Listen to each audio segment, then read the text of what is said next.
around the block. We riding through the block.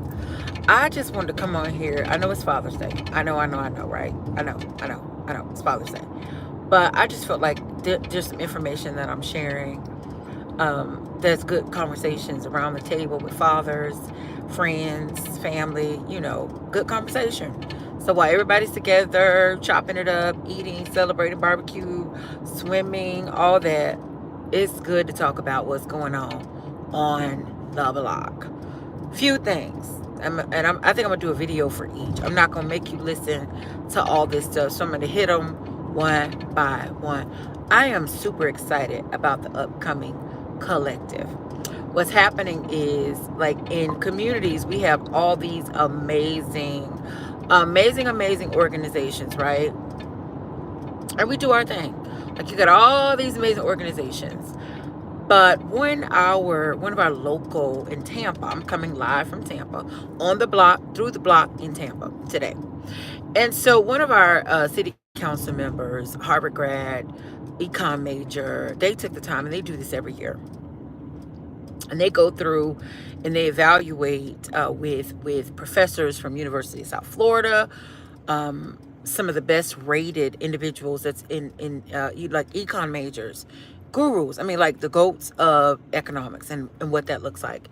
So this city council member is heavily vested in the city of Tampa, all of the city of Tampa. Although they're responsible for the wealthy, definitely the affluent of the city, they're concerned about all of Tampa, which is a rare. You rarely get, to me, in my opinion, you rarely get, the public servant that understands the value of making sure all the cities connected. So this particular city council member went and they paid for the services to kind of do what's on www.tampascorecard.com.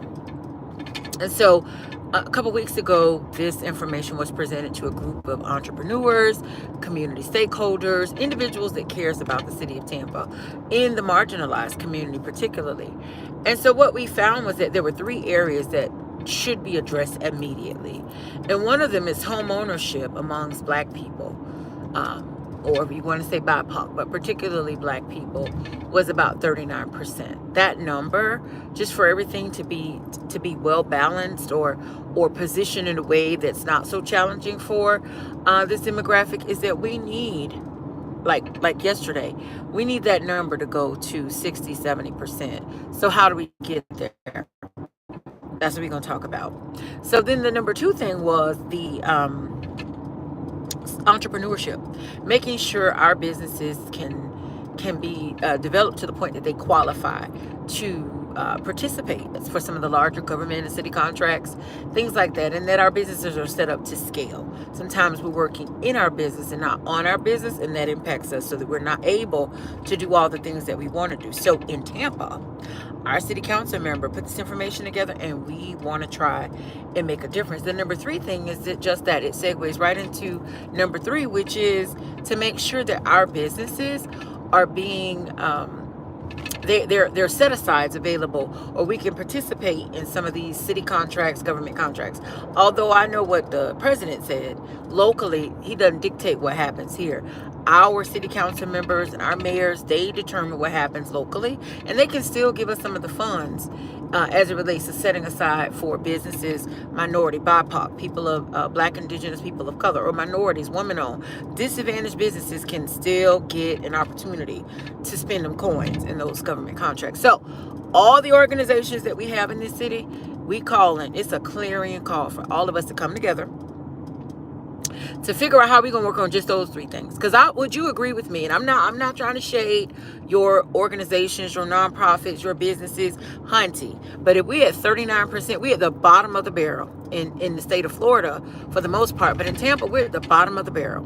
We need to figure something out. We need to figure something out real fast, because you know what? Other people are getting richer by the day, and a lot of our businesses are not excelling as the other ones are. So we have an opportunity to do something significant if we all unify. If we all unify to discuss which groups best should come together and hit those 3 target areas. So on July 8th, Giving you time to mark your calendar. Okay, if you got to be to work, make sure you're available. July 8th.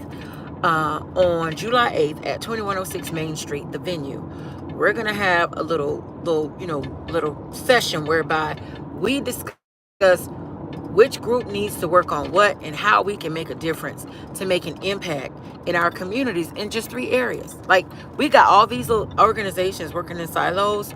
We won't get there. We won't get there in silos, y'all. It's too big of a problem for us to be able to deal with it. Let me say this, and again, I don't mean any harm, but if we could have done it in silos, we wouldn't be talking about it now. It would be done. If we could have done it in silos, it would already be done. So what we're going to do is take this tampascorecard.com. We're going to break this thing down, review it for ourselves, and in just those 3 areas, we're going to find the best people in the group. About who's in the group. We need to worry about how we gonna lead in them 3 areas. That's what we need to worry about. We are gonna lead in those 3 areas. So I went and got a guru.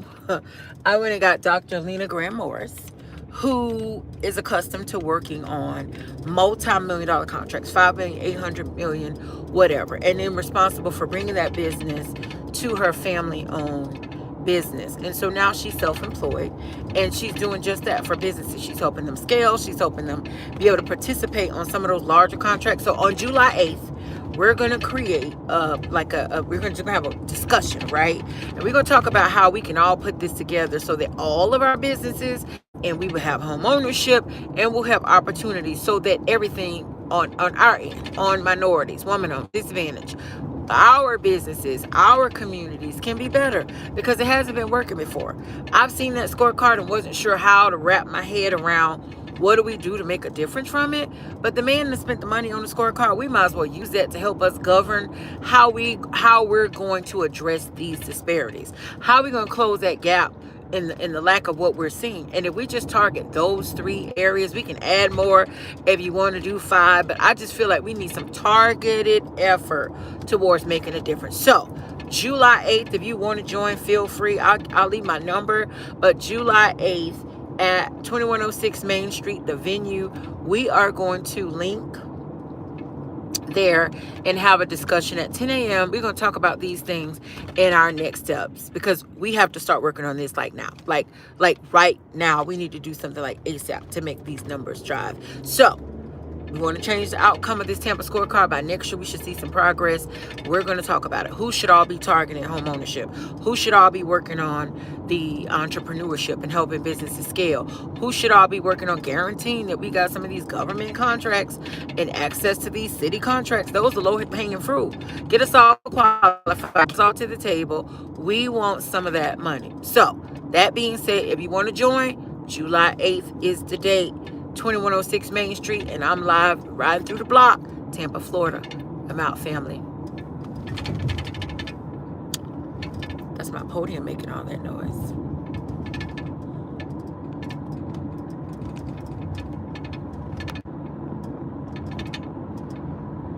Oh, it's still on. How do you end it?